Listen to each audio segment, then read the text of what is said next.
Hello friends, welcome to my channel. இங்கே பாருங்கள், இந்த செடி இந்த ஒரு காடு முழுக்க இந்த செடி தான் இருக்குது. எனக்கு பார்த்திங்கன்னா இதில் எனக்கு ஒரு டவுட் கிளியர் ஆகணும். அதுக்காக தான் இந்த வீடியோ போஸ்ட் பண்ணியிருக்கேன்.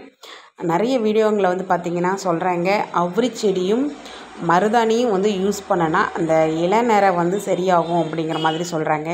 இந்த ப்ராப்ளம் எங்கள் பாப்பாவுக்கு இருக்குது. அதனால் பார்த்திங்கன்னா நேச்சுரலாக யூஸ் பண்ணலான்னு சொல்லிவிட்டு மருதாணியும் இதையும் யூஸ் பண்ணி பார்க்கலாம் அப்படின்னு சொல்லி ஒரு ஐடியா இருந்துச்சு.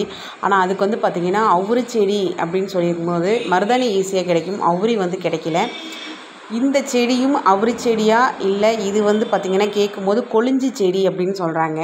இதுதான் எனக்கு பெரிய டவுட்டாக இருக்குது. அவ்ரியும் கொழிஞ்சும் ஒரே மாதிரி இருக்கா, இல்லை இதுக்கு ஒரே பேர், ரெண்டும் ஒரே செடிக்கு ரெண்டு பேரா அப்படிங்கிறது இன்னமும் எனக்கு கன்ஃபார்மாக தெரியல.